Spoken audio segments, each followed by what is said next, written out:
ओम।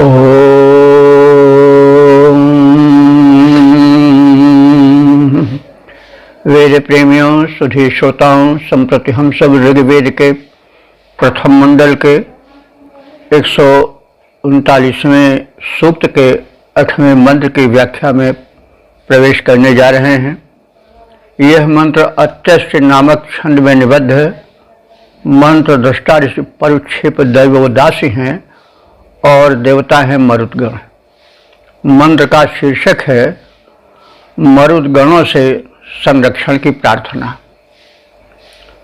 तो मरुदगण के विषय में हम पहले के एपिसोड्स में कह चुके हैं, इसलिए उन्हें देखना भी आवश्यक है।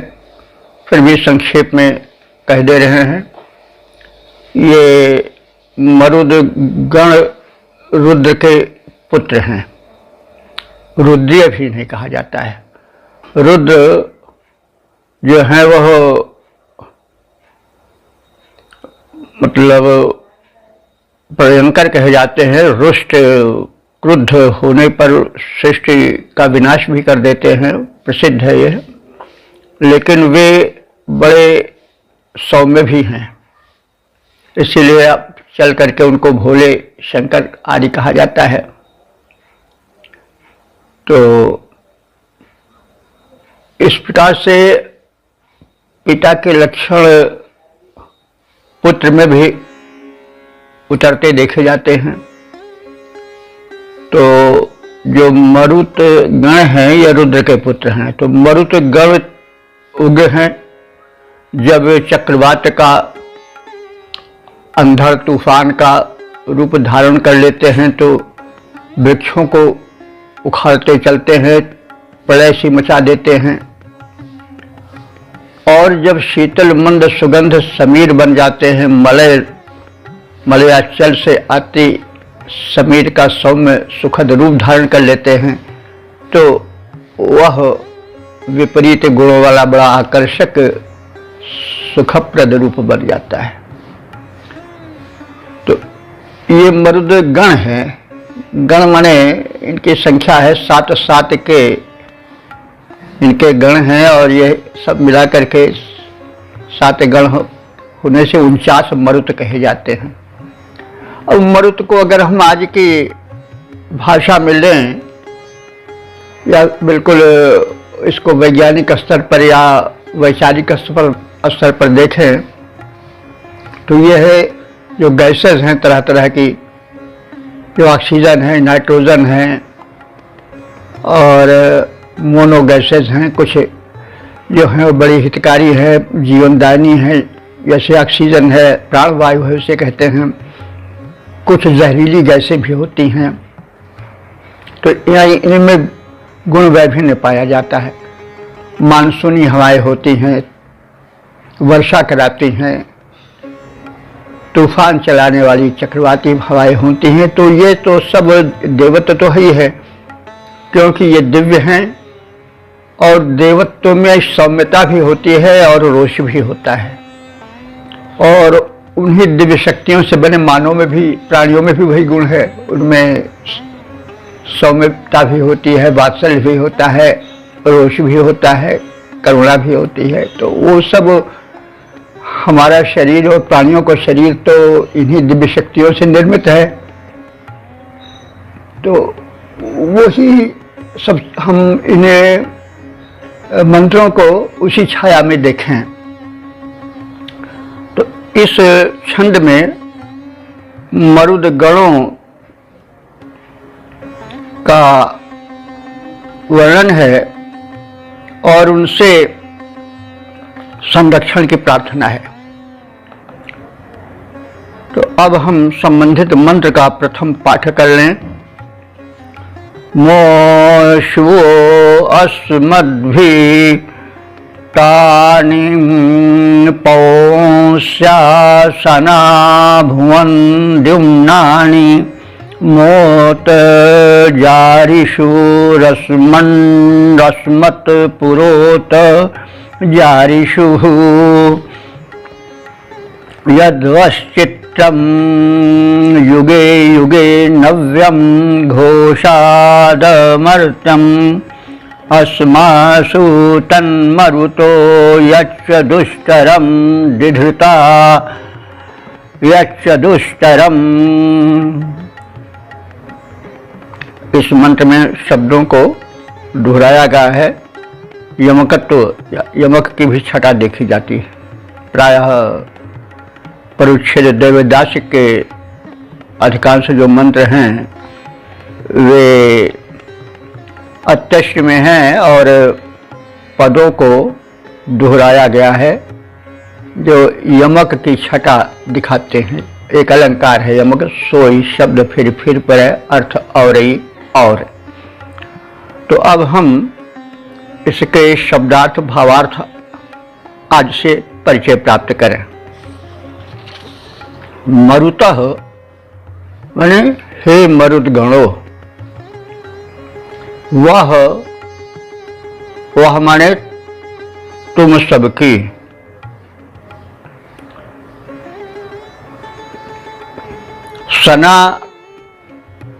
सना माने होता है प्राचीन काल से।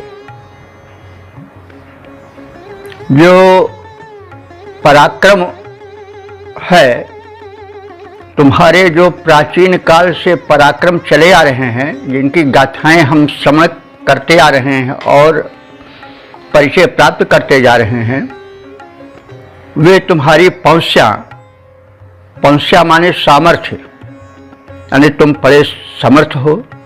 तुम्हारे सामर्थ्य की चर्चा हम प्राचीन काल से सुनते आ रहे हैं और स्वयं प्रत्यक्ष अनुभव भी कर रहे हैं।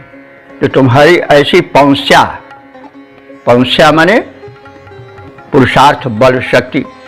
पुरुष धातु से यह भी है पोषणकत्व, पौंस्या, शक्ति, बल, ऊर्जा आदि में पौंस्य शब्द प्रयुक्त होता है। तो असमत माने हम सब से, यानी हम सब उपासकों से। माँ सु अभिभुवन, माँ माने मत, अभिभुवन माने दूर होना। तो हमसे कभी दूर न हो, यानी हम तुम्हारे सामर्थ्य का निरंतर स्मरण करते रहें ताकि तुम हमारे स्मृति पथ में नित्य बने रहो और हम तुम्हें भूले नहीं। तुम्हारा देवत्व सदैव हमारे स्मृति में बना रहे, तुम्हारी शक्ति सदैव हमारे जीवित स्मृति के रूप में विद्यमान रहे, ऐसी हमारी प्रार्थना है। पुत माने और, द्युम्नानि, द्युम्न कहते हैं यश को, वैभव को, ऐश्वर्य को, समृद्धि को, दीप्ति को। इस अर्थ में द्युम्न आता है। प्रद्युम्न शब्द बना है, आप सब जानते हैं। इनको कृष्ण के एक पुत्र का नाम प्रद्युम्न था। तो जिसमें प्रकृष्ट रूप से द्युम्न हो, शक्ति हो, ऊर्जा हो, तेज हो, ओज हो, वो प्रद्युम्न है। तो हे मरुत देवो, हम तुम्हारे द्युम्न को, तुम्हारी दीप्ति को, तुम्हारे यश को, ऐश्वर्य को जानते हैं, उससे परिचित हैं। माँ यारिषु, हमारा आप लोगों के विषय के जो ज्ञान है और उस ज्ञान की जो अनुभूति है, मान्यता है, माँ जारिषु, वो कभी क्षीण न हो, यानी हमारे मन में सदैव तुम्हारी सामर्थ्य का ध्यान बना रहे और उसका ध्यान करके हम स्वयं अपने को तुम्हारे लाभों से, तुम्हारे अनुदानों से परिपूरित करते रहे। और उत माने और, असमत पूरा आजारिशु, हमारे पुर माने क्या होता है नगर, हमारे नगर नष्ट न हो। प्रायः पवन का अधिक प्रवेग हो जाता है, मरुत जब चक्रवाती रूप धारण करते हैं तो नगर के नगर ढह जाते हैं, भूमि धंस जाती है। तो उनका उग्र रूप जब होता है तो ये सब विपत्तियां आती हैं। तो उन विपत्तियों का स्मरण करके मरुदों के झंझावाती रूप से, चक्रवाती रूप से संरक्षण के प्रार्थना क्रम में कह रहा है ऋषि कि हमारे नगर पुर। इसका मतलब हुआ कि वैदिक ऋग्वैदिक काल में भी नगर थे, और जो सिंधु घाटी के सभ्यता को लोग नगरीय सभ्यता के कारण आज सभ्यता से अलग कर देते हैं, द्रविड़ों की या अन्य की सभ्यता मानते हैं। मतलब वो उनकी भिन्न भिन्न कल्पनाएं हैं, क्या हैं जो हों, तो उससे सिद्ध होता है कि नगर भी उस युग में थे। भारत कृषि प्रधान देश है, यहाँ झोपड़ियाँ हैं तो हवेलियाँ भी तो हैं। तो हम इस तरह से यह कहने लगे कि नगर सभ्यता हमारी नहीं है, तो इसको कैसे माना जा सकता है। तो ऐसे उस युग में भी नगर थे, कृषि प्रधान क्षेत्र थे, वन थे, सब कुछ थे। तो मतलब आर्य लोग भी हर में से 7-7 मंजिले भवनों से परिचित थे, ऐसा उल्लेख मिलता है। तो कहने की ये तात्पर्य है कि नगरों में विशेष और विशिष्ट अर्जन का संग्रह रहता है। इस संदर्भ को ध्यान में रख करके ऋषि प्रार्थना करता है कि हे मरुदगणों, तुम्हारे प्रकोप के शिकार हमारे नगर न हो। तो पुरः अस्मत् पुराः मा जारिषु, हमारे नगरों को नष्ट भ्रष्ट मत करना। वह माने तुम्हारा, यत माने जो, चित्रम नव्यम अमर्त्यम, आश्चर्यजनक प्रशंसनीय और अमर कृत्य है, अमर देन है। वो घोषात, हमारे घोष जिनमें गाय रहती हैं, गायों के निवास स्थान को घोष भी कहा जाता है। तो हमारे घोषों से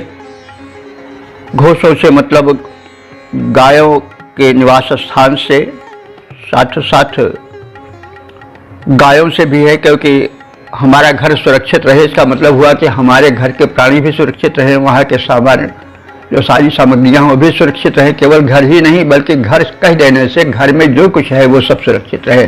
तो ऐसे घोष कह दिया, हमारे घोष सुरक्षित रहें, इसका मतलब हुआ घोष में रहने वाले गायें भी सुरक्षित रहें।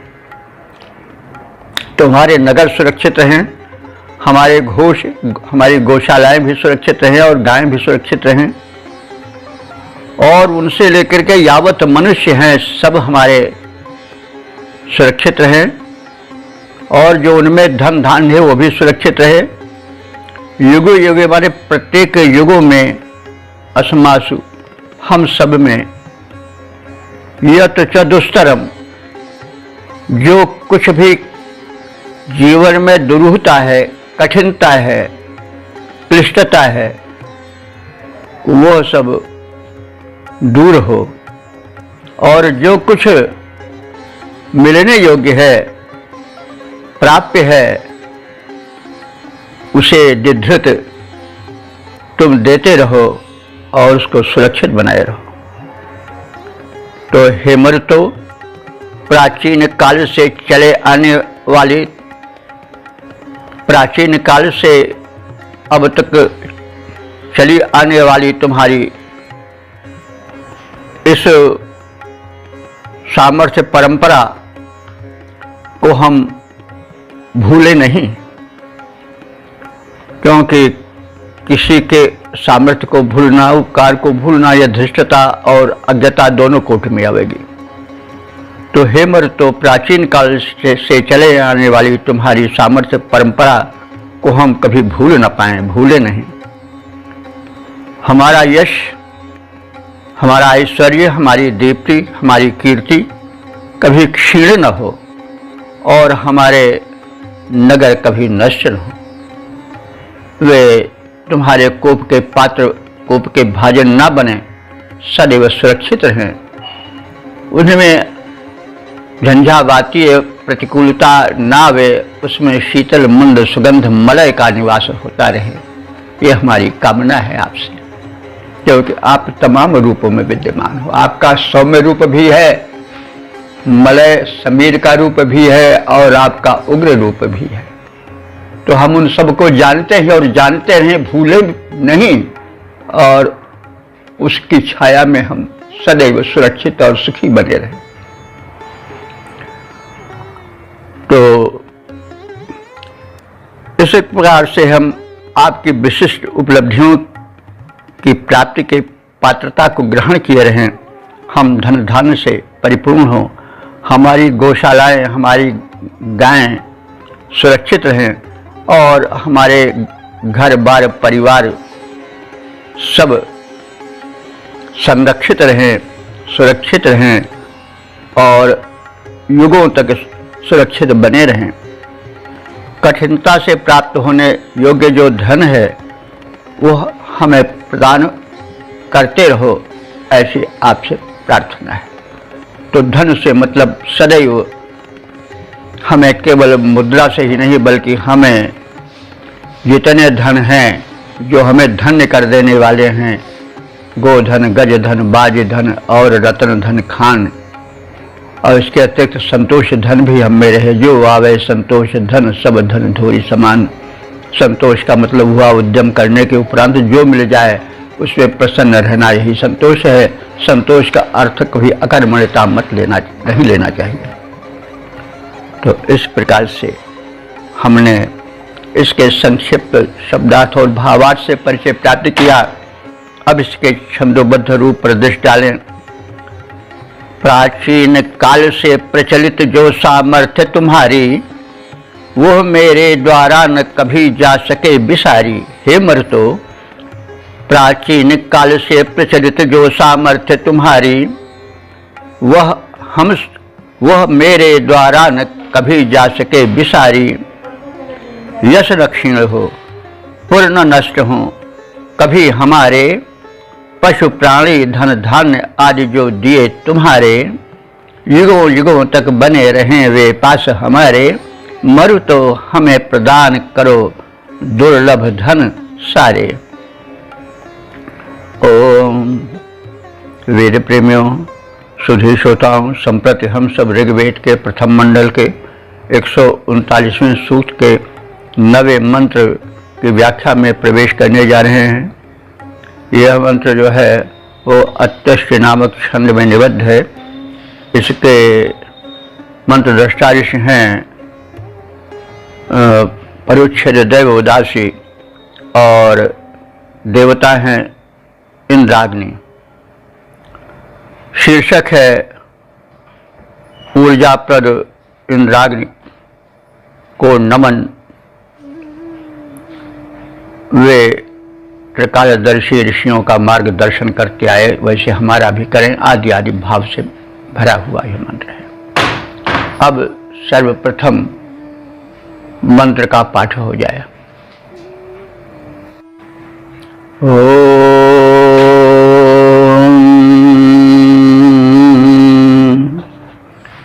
दध्यं हो में जनुषं पूर्वो अंगिराः प्रियमेधः कण्लो अत्रिर्मनुर्विदुस्ते मे पूर्वे मनुर्विदुः तेषां देवेशा यतिरस्माकं तेषु न भयः तेषां पदेन मह्या न मे गिरेन्द्राग्नि न मे गिरा। शब्दार्थ आज से परिचय प्राप्त करें। दध्यं नामधारी ऋषि, ये नाम है दध्यं का। और इसी प्रकार से अंगिराह माने अंगिरा ऋषि, दध्यं ऋषि प्रियमेध ये भी ऋषि नाम है, कर्ण ये भी ऋषि का नाम है, अत्रि ये भी ऋषि का नाम है, मनु ये भी ऋषि का नाम है। ये व्यक्तिवाचक नाम हैं, तथापि इनके जातिवाचक या संज्ञा रूप भी किए जा सकते हैं, इनका अर्थ स्वरूप में भी देखा जा सकता है। जैसे मेधा प्रियमेध शब्द है, तो प्रियमेध का अर्थ एक नाम तो ही है, साथ साथ जिन्हें मेधा यानी उच्च कोटि की बुद्धि का अर्जन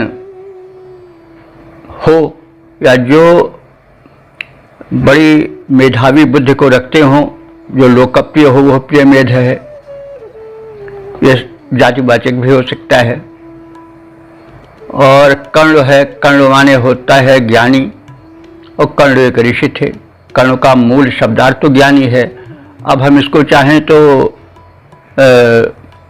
जातिवाचक यानी समग्र ज्ञानियों के लिए भी मान सकते हैं। एक कभी कभी एक वचन बहुवचन का भी काम दे जाता है। जैसे मनुष्य मरणशील प्राणी है तो एक वचन मनुष्य, लेकिन वो मनुष्यों के अर्थ में आता है। तो इस प्रकार से कर्ण ज्ञानी, अत्रि हम एक प्रसिद्ध ऋषि के रूप में जानते हैं, लेकिन अत्रि का अर्थ होगा त्रि माने त्रय ताप, दैहिक दैविक भौतिक, 3 प्रकार के ताप होते हैं, संकट होते हैं, कष्ट होते हैं। तो जो इनसे रहित हो, त्रिताप जिसमें न हो, निषेध वाला देता नहीं छोटा आ, तो जिसमें तीनों ताप का लेश न हो, अत्रि है। और अत्रि एक ऋषि भी हैं।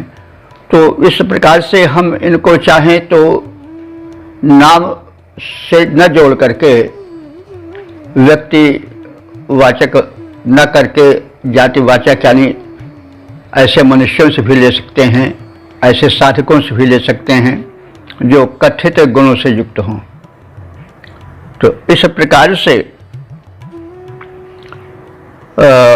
मनु जो है वो भी मननशील के लिए आता है, और मनु एक प्रसिद्ध ऋषि थे ही। तो ये सब मैं जन्मशम विदुः, ये सब मेरे पूर्व जन्म को जानते हैं। तो जो त्रिकालज्ञ हैं वे तीनों काल को जानते हैं। तो मैं जन्मशम विदुः, मेरे पूर्व जन्म को ये सब त्रिकालज्ञ ऋषि जिनका अभी कथन किया गया है जानते हैं। इससे यह संकेत मिलता है कि ऋग्वैदिक ऋषियों को पूर्व जन्म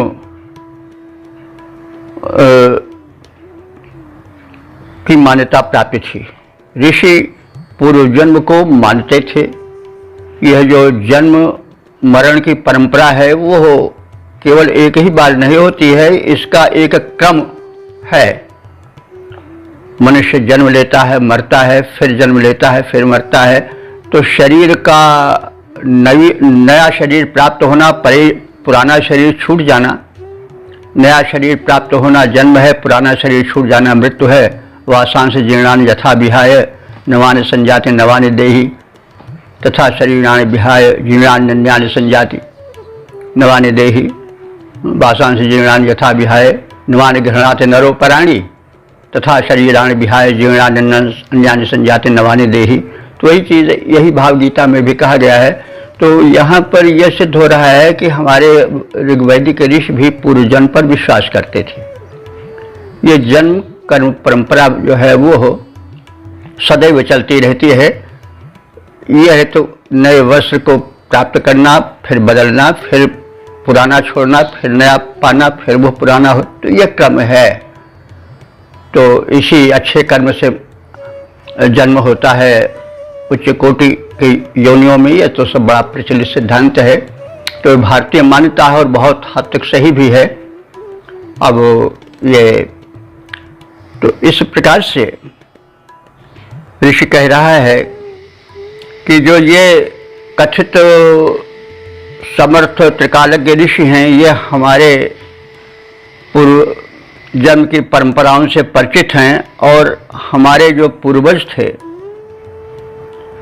उनको भी ये जानते थे। मैं पूर्वे विदुः, मेरे जो पूर्वे माने पहले होने वाले अर्थात पूर्वज थे, उनके भी ये सारे वृत्तांतों से अवगत हैं।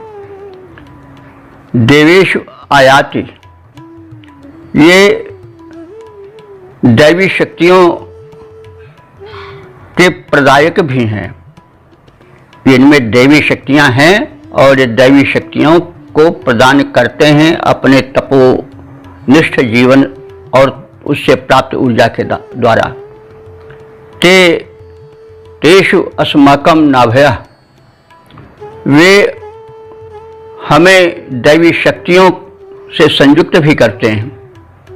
तेषां पदेन, उन देवों के कदमों पर चलकर मैं, जो कि हमें शक्ति प्रदान करते हैं, उनसे गिरा माने वाणी से, उन देवों की मैं अपने स्तुति वाणी से, गिरा वाणी से तात्पर्य स्तुति वाणी से मही आनमे,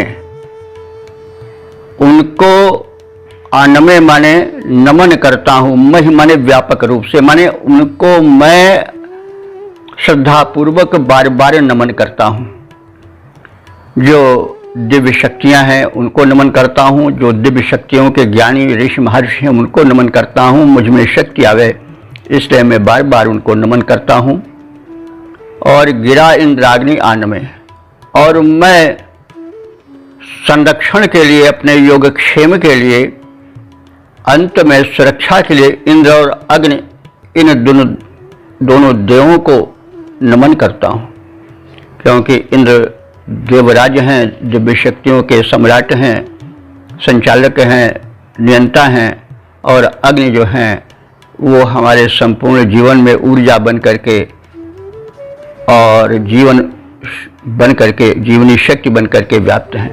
इसलिए मैं इन उभय देवों की प्रार्थना करता हूँ, नमन करता हूँ, और इस प्रकार से अपने इस मंत्रगत भावनाओं को प्रकट करता हूँ।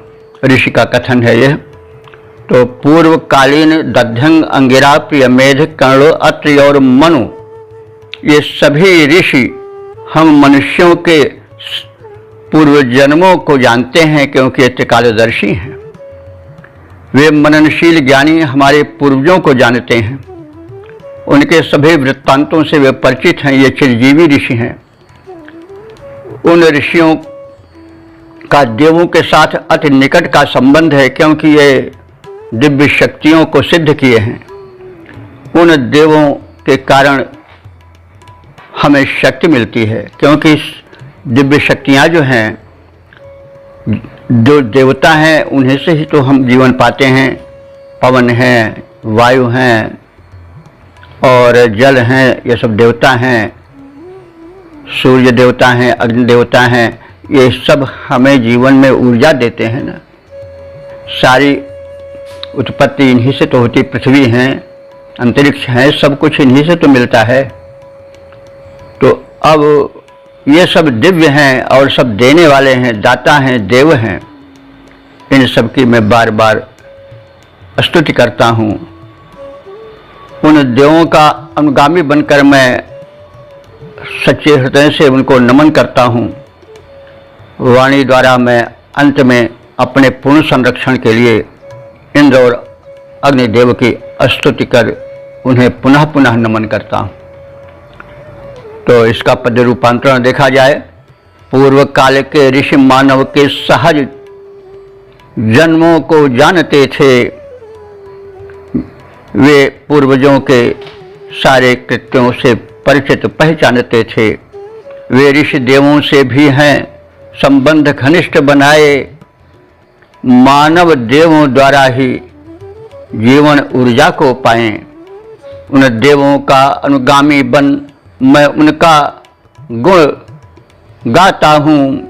इंद्र अग्नि की स्तुति करता सादर शीश झुकाता हूँ। उन देवों का अनुगामी बन मैं उनका गुण गाता हूँ इंद्र अग्नि की स्तुति करता सादर शीश झुकाता। वेद प्रेमियों सुधीर श्रोताओं, संप्रति हम सब ऋग्वेद के प्रथम मंडल के 139वें सूक्त के 10वें मंत्र की व्याख्या में प्रवेश करने जा रहे हैं। यह मंत्र अत्यष्ट नामक छंद में निबद्ध है और इसके मंत्र दृष्टा ऋषि हैं परीक्षिप देवदासी और देवता हैं बृहस्पति। इस मंत्र का शीर्षक है बृहस्पति तुल्य विद्वान यज्ञ वातावरण बनाएं, सुखी संपन्न राष्ट्र का प्रारूप प्रस्तुत करें। अब संबंधित भाव को भरे हुए मंत्र का सर्वप्रथम पाठ हो जाए। ओम होता यक्षद्वनिनो वंत वार्यं बृहस्पतिर्यजति वेन उक्षभिः पूर्वारेभिरुक्षभिः जगृं जगृभमा दूर आदिशं श्लोक मधुरेरथमना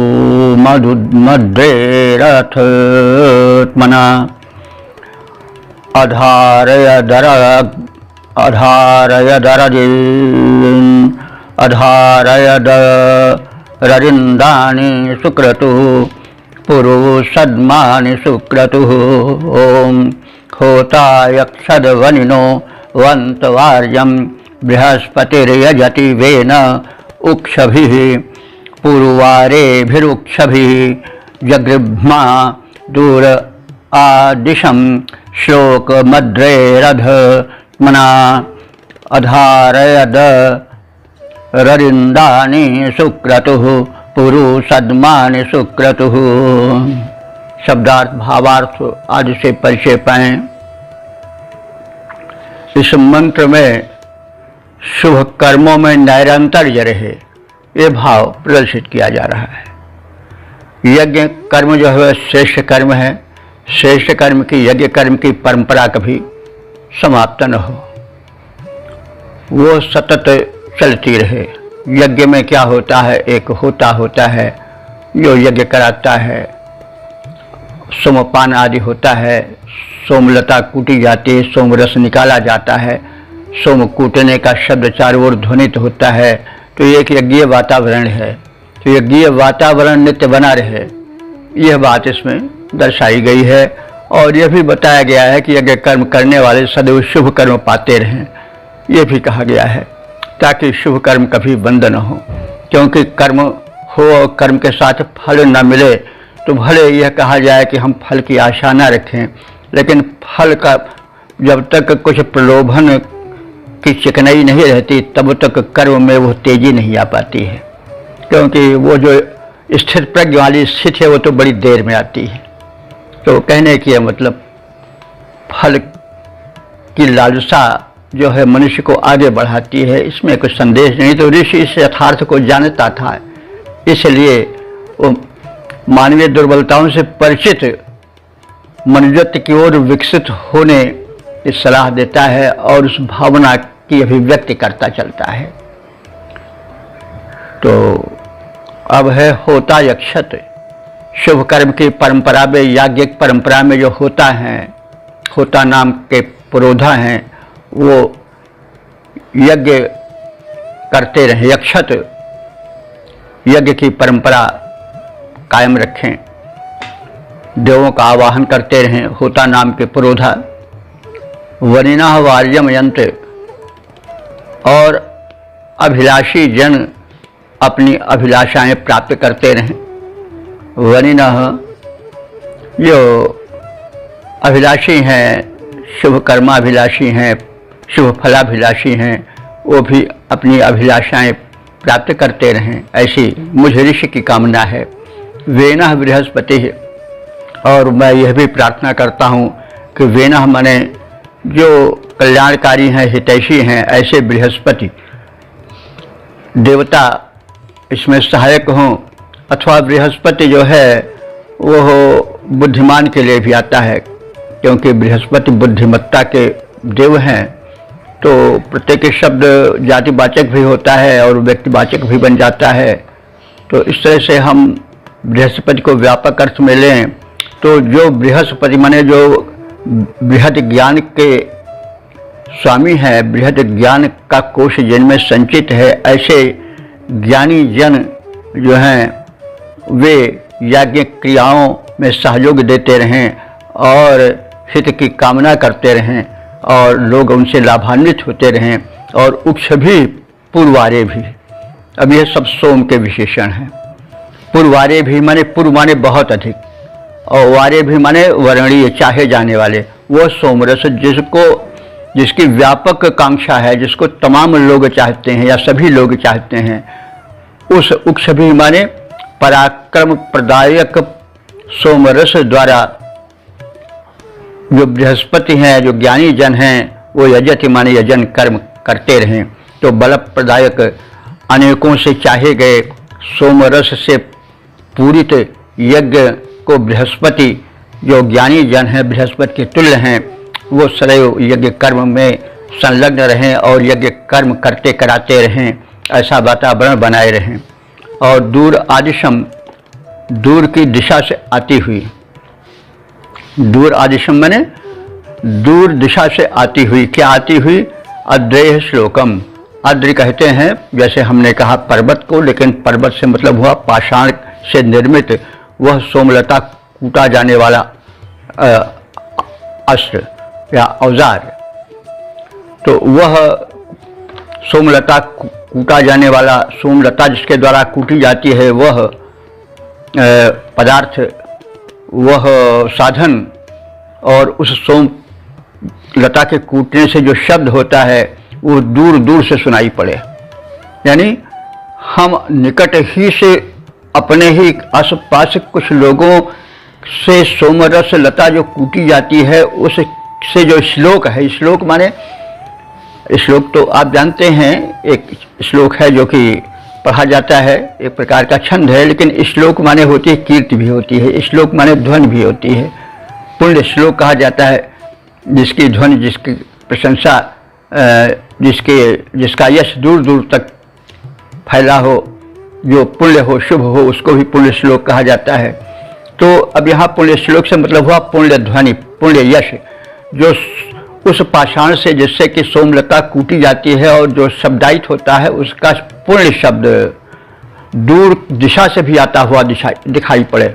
यानी समीप तो हो ही उस वह ध्वनि जो सोमलता को कूटने के लिए की जाती है, तो सोमलता कूटने की ध्वनि से मतलब हुआ कि घर घर में सोमलता कूटी जाए और सोम यज्ञ का इस प्रकार से प्रारूप होता रहे, निकट और दूर भी सोम यज्ञ का माने जो शुभ यज्ञ है, कल्याणप्रद यज्ञ है, उसका अनुष्ठान होता रहे, याज्ञिक परंपरा कभी समाप्त न हो।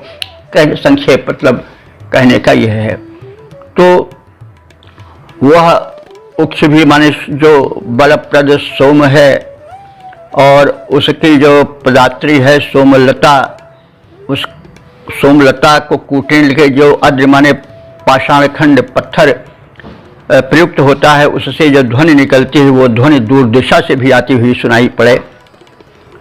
और इसके साथ ही साथ सुक्रतु माने जो श्रेष्ठ कर्मी हैं उनको फल यह मिले कि अररिंदानी आधारित, अररिंदानी अब यहाँ जल के लिए आया है, तो अररिंदानी जल से कैसे, ये तो कभी सुनाई नहीं पड़ता, लेकिन हमारे ख्याल से वृक्ष जल के लिए है, क्योंकि पानी जब खूब जोर से बरसता, अरर करके ना, अरर करके पानी बरस रहा है, तो वो वृष्टि जल की ओर संकेत करता है। इसलिए जो अरर करके माने मूसलाधार रूप से घनघोर गर्जन करता हुआ जो वृष्टि जल बरस रहा है, तो वृष्टि का जल बड़ा पवित्र होता है, कीटाणु रहित होता है, वो दोष रहित होता है। तो वृष्टि का जल हम या उपासकों को प्राप्त होता रहे। जल की प्राप्ति बड़ी दुर्लभ थी, आज की तरह तमाम ऐसी व्यवस्था नहीं थी उस समय में।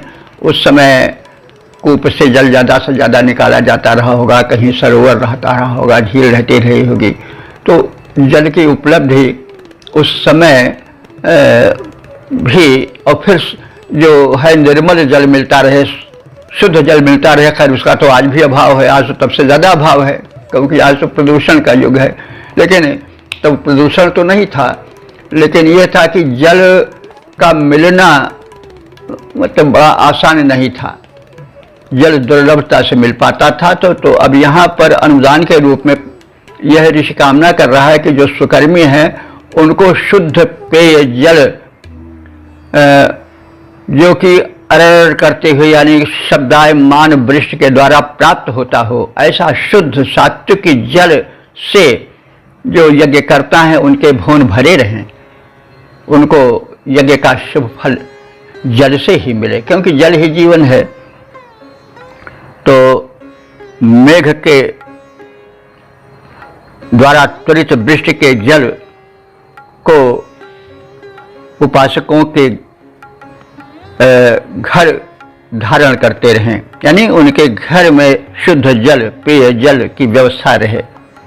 सुक्रतु सद्मानी, सुक्रतु माने जो श्रेष्ठ कर्म करने वाले या श्रेष्ठ यज्ञ करने वाले हैं, ऐसे सात्विक लोगों के जो सद्म हैं, सद्म कहते हैं घर, सद्मानी बहुवचन है, ऐसे श्रेष्ठ सुकर्मियों के घर जो हैं वे कैसे रहें, धन धान से संपन्न रहें और उनको ऐसे घर जो हैं सद्मानी ऐसे घर प्राप्त होते रहें। वे जो शुभकर्मी हैं उनके घर में शुद्ध पेय जल उपलब्ध रहे, उनके घर धन वैभव से भरे रहें और वे सुंदर सद्म को महल को प्राप्त करते रहें, आवास उनको मिलता रहे श्रेष्ठ।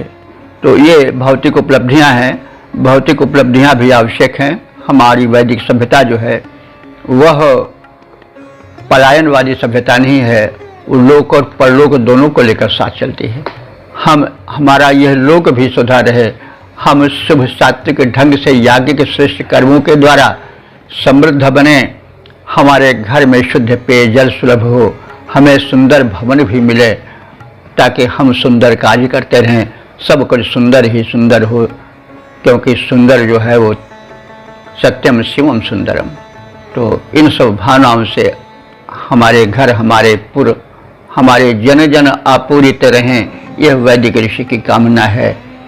तो इस प्रकार से यज्ञीय वातावरण की पूर्ति, यज्ञीय वातावरण की व्याप्ति और उससे उपलब्ध अनुदानों का उल्लेख, उसकी चर्चा करते हुए ऋषि कह रहा है कि यज्ञ करने वाले यज्ञ कर्म करते कराते रहें, अभिलाषा करने वाले अपनी अभिलाषाएं पाते रहें, उनकी अभिलषित वस्तुएं उन्हें उपलब्ध होती रहें। कल्याणकारी बृहस्पति अर्थात बृहस्पति तुल्य बुद्धि से संपन्न लोग बल प्रदायक और बहुतों द्वारा अभिलषित सोम के द्वारा यज्ञ कृत्य संपन्न करते रहें। दूर से दिशा से आ रही सोमलता को पत्थर से कूटने के ध्वनि हम स्वयमेव सुनते रहें, अर्थात सर्वत्र सोमलता के कूटने के ध्वनि से घर और वातावरण गुंजित रहें। शुभ कर्म करने वाले स्वच्छ जल से युक्त रहें, शुभ कर्म करने वाले मनुष्य सुविधा संपन्न श्रेष्ठ आवास को प्राप्त करते रहें, यह मेरी कामना है और मुझे इसका आशीर्वाद भी है। अब इसका पद रूपांतरण देखें।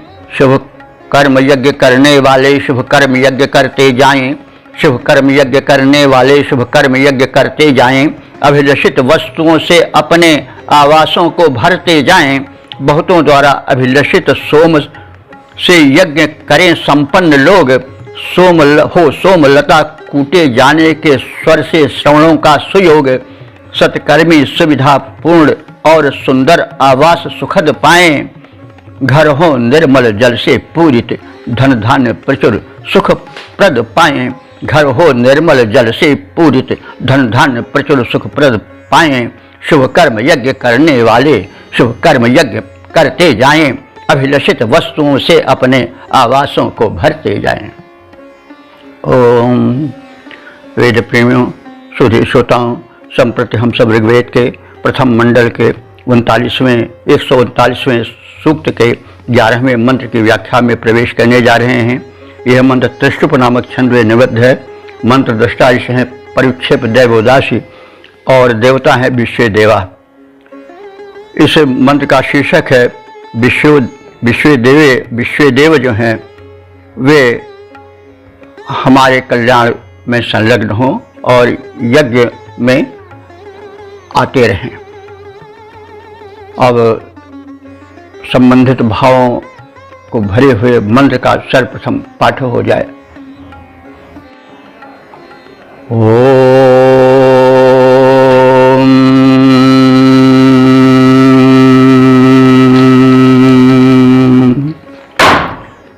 ये देवासो दिव्येकादशस्थ पृथिव्या मध्येकादशस्थ अपसुक्षितो महिनैकादशस्थ ते देवासो यज्ञमिमं जिषध्वम्। अब संबंधित मंत्र के शब्दार्थ भावार्थ आज से परिचय पाएं। इसमें बताया गया है कि त्रिलोक है नहीं कहे जाते हैं, 3 लोक मुख्य रूप से माने जाते हैं। एक द्विलोक है जो सबसे ऊपर है, एक अंतरिक्ष लोक है जो उसके पश्चात है, और उसके बाद भूलोक है।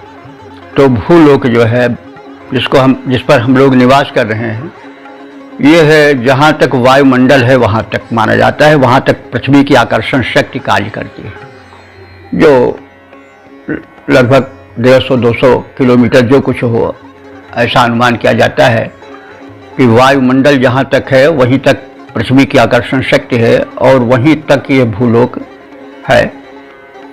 उसके बाद फिर जो बाद वाला लोक पड़ता है वो अंतरिक्ष लोक है, जिसको स्पेस कह सकते हैं। वहाँ ऐसा रहता है कि नीचे का भी आकर्षण रहता है, ऊपर के ग्रहों उपग्रहों और नक्षत्रों का आकर्षण रहता है, जो उसके बीच में पड़ जाता है और घूमता रहता है, न नीचे जाता है न ऊपर जाता है। फिर उसके बाद फिर उस अंतरिक्ष लोक के बाद फिर सीमा प्रारंभ होती है द्विलोक की, जो अनंत विस्तार वाला है। तो सूर्य आदि बड़े ही तेजस्वी जो ग्रह तेजस्वी नक्षत्र हैं वे द्विलोक में ही रहते हैं। तो दिव्य शक्तियाँ तो दिव्य हैं, वो सर्वत्र व्याप्त हैं। तो जो दिव्य शक्तियाँ हैं वो 11 तो द्विलोक में बताई गई हैं और 11 अंतरिक्ष लोक में बताई गई हैं और 11 जो है वो भूलोक में बताई गई हैं। इस प्रकार से 11 होकर के 33 देव मुख्य रूप से माने गए हैं और यही जो हैं वे विश्व देवा हैं। तो इस मंत्र में यह स्पष्ट हो रहा है कि विश्व देवा जो है वो मुख्य रूप से 33 हैं। 33 कूट भी कहा जाता है। तो ही कुछ लोग उस कूट का 2 अर्थ होता है श्रेणी, इस कूट के हैं या इस कूट के हैं, और एक होता है कूट माने करोड़ भी होता है। तो 33 करोड़ भी कुछ लोग मान लेते हैं, कुछ लोग 33 भी मान लेते हैं। दोनों अपने अपने स्थान पर सही है। इसकी बात हम पहले एपिसोड में भी चर्चा करते आए हैं। तो इसलिए विश्व देवा कोई एक देव नहीं है, इसमें समग्र देवों का आवास है। इस मंत्र में यह बताया जा रहा है, यह मंत्र जो है वह त्रिष्टुप नामक छंद में निबद्ध है। तो इस त्रिष्टुप नामक छंद में यह बताया गया है कि 11 करके, यानी भूमंडल, अंतरिक्ष लोक और द्विलोक को लेकर के 33 विश्व देवा है। ये 33 उनकी कोटियाँ हैं, श्रेणी हैं, और अथवा 33 कोट से करोड़ भी लेते हैं। अच्छा, अब हम इसके शब्दार्थ की ओर चलें और भावार्थ को जानें। तो ये देवासव, जो ये देव लोग हैं, देवासह जो है वो देव शब्द का बहुवचन है। ये वैदिक संस्कृत में बहुवचन में देवासह हो जाता है, बालकासह हो जाता है, सब आसह ऐसे करके चलते हैं। अगर लौकिक संस्कृत होती तो देवाह हो जाता, बालकाह हो जाता, रामाह हो जाता, मनुष्याह हो जाता, आदि आदि। लेकिन अंत में इसमें जो है देवासह हो गया। देवासह माने बहुवचन, देवगण, ये देव लोग, ये देवासो माने ये देव लोग। दिव्य एकादश, दिव्य लोक में 11 हैं, द्विलोक में 11 संख्यक हैं। इसी प्रकार से ये जो हैं वो अंतरिक्ष में भी, अंतरिक्ष एकादश, अंतरिक्ष में भी 11 हैं, पृथ्वी में भी एकादश हैं, भूलोक में एकादश हैं, और अपसुक्षितः, अपसुक्षितः माने होता है अंतरिक्ष, अपसु कहते हैं जल को, और क्षित माने रहना। तो ऐसा माना जाता है कि जहाँ तक वायुमंडल है वहाँ तक सूक्ष्म रूप से जल रहता है। वायु में जल है, दिखाई नहीं पड़ता है, और कहा जाता है कि जो आकाश नीला दिखाई पड़ता है, यह आकाश में जो है वो जल है वायु के साथ मिला हुआ, इसीलिए जब सूर्य की किरणें पड़ती हैं तो वो नीलेपन में बदल जाता है। लोगों का कहना है, जो अंतरिक्ष लोग कहे हैं, कि ऊपर अगर जाइए तो आकाश, इस भूलोक की सीमा को पार कीजिए तो आकाश नीला नहीं दिखाई पड़ता, तब वो दूसरे रंग का दिखाई पड़ता है। तो अपसुक्षिता इसलिए कहा जाता है कि जो है वह अंतरिक्ष में जो जल है वह रहता है, इसलिए उसको अपक्षित कहा जाता है, वायु में जल मिला रहता है। तो अपसुक्षिता माने जो एकादश, यहाँ अंतरिक्ष मतलब आकाश से लेना चाहिए, जो कि पृथ्वी लोक के वायुमंडल से संबंधित है।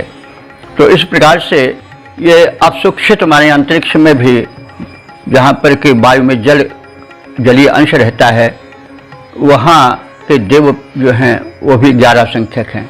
ये दिव्य शक्तियाँ कुछ 11 संख्या में द्विलोक में हैं, 11 ही संख्या में अंतरिक्ष लोक में भी हैं, और 11 की संख्या में भूलोक में भी हैं। तो इस प्रकार से ये 33 शक्तियाँ मानी गई हैं। तो इनमें यानी इन तीनों लोकों में जितने भी देव हैं, जो 33 संख्यक होते हैं इस मंत्रानुसार, ते माने वे सब इमम यज्ञम ईषध्वम, इमम यज्ञ माने इस यज्ञ को जो हम लोग कर रहे हैं उसको ईषध्वम माने सेवन करें, उसका उस यज्ञ में आवें और यज्ञ भाग ग्रहण करें, हव्य द्रव्य का सेवन करें। तो हे देव, तुम लोग पृथ्वी, अंतरिक्ष और देवलोक, इन तीनों लोकों में 11-11 की संख्या में निवास करते हो। हे देवगण, तुम सब इन यज्ञीय आहुतियों को ग्रहण करने हमारे यज्ञ भूमि पर पधारो, आपका स्वागत है। इसका हम पद रूपांतर इस प्रकार से देखें। भूनभ देवलोक में 11-11 सुर रहते हैं।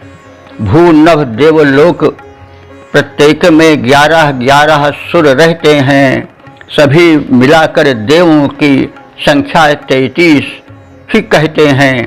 सभी देव हैं स्वतंत्र, सभी देवता हैं स्वतंत्र, निज बलबूते पर रहते, स्वावलंबन परमावश्यक बात पते की हैं कहते।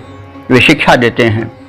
हे 33 देवताओं, इस प्रकार से हे 33 संख्यक, हे 33 देवताओं, तुम यज्ञ भूमि पर आओ, आहुतियों को ग्रहण करो, हम सबको सुख पहुँचाओ। आहुतियाँ निज ग्रहण करो, हम सबको सुखी बनाओ। तो इस प्रकार से हमने इस 11वें मंत्र का संक्षिप्त परिज्ञान प्राप्त किया। यह इस सूक्त का समापन वाला मंत्र है, और इसमें यह बताया गया है कि मुख्य देवता जो हैं वो 33 हैं। तो इस प्रकार से हमने इस ऋग्वेद के प्रथम मंडल के 139वें सूक्त के 11 मंत्रों का संक्षिप्त परिचय प्राप्त किया, और इनकी संख्या 11 है। और अब तक जो मंत्र व्याख्यायित हो चुके हैं उनकी कुल संख्या 1525 हो चुकी है। यह हम सबका सौभाग्य है कि हम साक्षात परब्रह्म की वाणी ऋग्वेद की व्याख्या को श्रवण करने और कहने, सुनने, समझने का अवसर प्राप्त कर रहे हैं। और यह भी एक यज्ञ कर्म ही है। हमारा कथन आपका श्रवण निश्चित यज्ञीय कर्म है, क्योंकि यज्ञ वो श्रेष्ठतम कर्म, जितने श्रेष्ठ कर्म हैं वो सब यज्ञ हैं, तो इससे अधिक श्रेष्ठ कर्म क्या हो सकता है। तो इस प्रकार से हमने अब तक 1525 मंत्रों का यथाशक्ति ज्ञान प्राप्त किया। यूँ तो वेद मंत्र का ज्ञान अनंत है, फिर भी अपनी शक्ति के अनुसार हम लोग जानें। और अब हम इस सूक्त का संक्षिप्त परिज्ञान प्राप्त करें।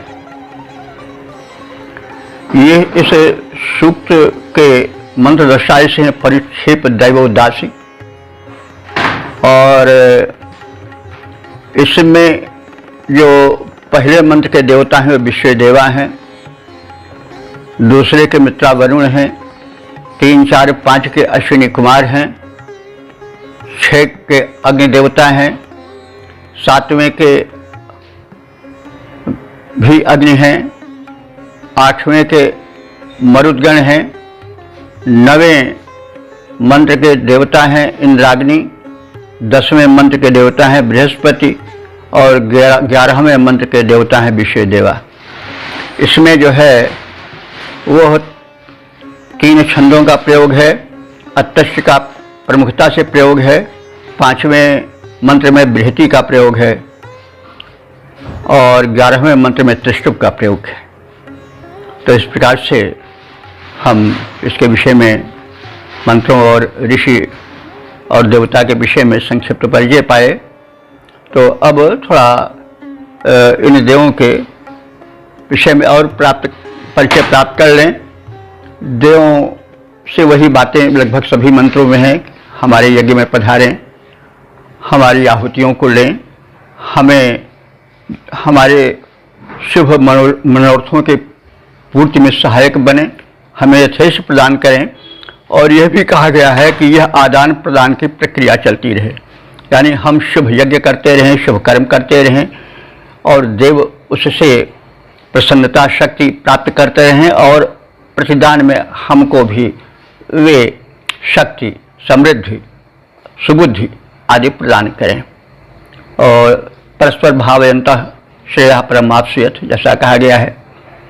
हम दिव्य शक्तियों को अपने हव्य द्रव्य द्वारा शक्ति प्रदान करें, वे विमल हों, दिव्य हों, और वे दिव्य शक्तियाँ हमें हमारे किए हुए का फल दें, और दोनों परस्पर सहयोगी बन करके रहें। तो यह संदेश भी दिया गया है। और साथ साथ देवताओं की गणना 11 है कुल, मुख्य रूप से भूलोक, अंतरिक्ष लोक और द्युलोक के दृष्टिकोण से 11 संख्या से 33 संख्यक देव बताए गए हैं। और यह सबसे यह तो सामान्य है कि हमें यज्ञ भाग लें, हमें कृतज्ञ करें, हमें शक्ति प्रदान करें, सोमरस का पान करें। सोमरस के विषय में हम परिचित हैं कि सौम्य भाव से प्रदान किया हुआ पुष्ट और जीवन प्रदायी जो तत्व है, रस है, वो सोम है। तो सोम के विषय में बहुत कुछ कहा जा चुका है। सोम बड़ा प्रधान देवता है ऋग्वेद का। हमारे ख्याल से नाम के हिसाब से सबसे अधिक सोम का नाम आया है। तो सोम बड़ी ऊंची चीज़ है, इसके मर्म को हम कहते आए हैं। आप भी समझिए, कोई जो लोग चुटकी में उड़ा देते हैं कि सोम कोई मादक पेय है, ऐसी कोई बात नहीं है। तो इस प्रकार से हमने ऋग्वेद के प्रथम मंडल के 139वें सूक्त तक के मंत्रों का संक्षिप्त ज्ञान प्राप्त किया। अब हम अगले क्रम में ऋग्वेद के प्रथम मंडल के 140वें सूक्त की व्याख्या में प्रवेश करेंगे। ओम सर्वे भवन्तु सुखिनः, सर्वे सन्तु निरामयाः, सर्वे भद्राणि पश्यन्तु, मा कश्चित् दुःखभाग् भवेत्।